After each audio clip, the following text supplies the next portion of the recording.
শীত মৌসুমেতেও অনেক সবজি পাওয়া যায়। তো এই সবজি দিয়েই আমি আজকের এই আইটেমটি তৈরি করছি, যা পরোটা, রুটি বা ফ্রাইড রাইসের সাথে বেশ জমে। আসসালামু আলাইকুম। আফরিনস কুকিংয়ে আমার আজকের ভিডিও হচ্ছে সামান্য ঘরোয়া কিছু উপকরণ দিয়ে আর সবজি দিয়ে চাইনিজ ভেজিটেবল রান্না, যা রেস্টুরেন্টের স্বাদকেও হার মানায়। তো চলুন দেখে নেওয়া যাক। এখানে প্রথমে আমি সবজিগুলো কেটে নিয়েছি।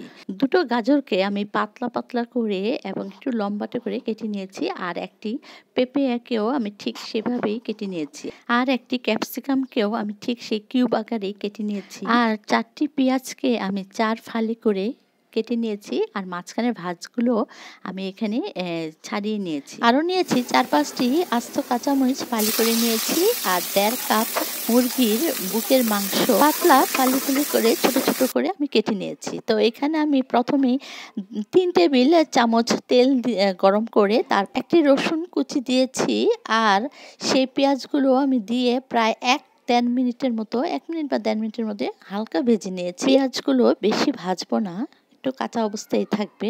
তো এরপর আমি সেই মাংসগুলো দিয়ে দিয়েছি। 2 চা চামচের মতো আদা বাটা ও রসুন বাটা দিয়েছি, আর এখানে মরিচগুলো দিয়ে দিয়েছি। তারপর সবজিগুলো দিয়ে তারপর আমি একটু হালকা ভেজে নিচ্ছি। এরপরে লাস্টে আমি ক্যাপসিকামগুলো দিয়ে দিয়েছি। তো এখানে আমি প্রায় 3 মগের মতো বা 3 কাপের মতো এখানে পানি দিয়ে দিচ্ছি। তো দিয়ে আমি সবজিটাকে একটু সিদ্ধ করে নিব।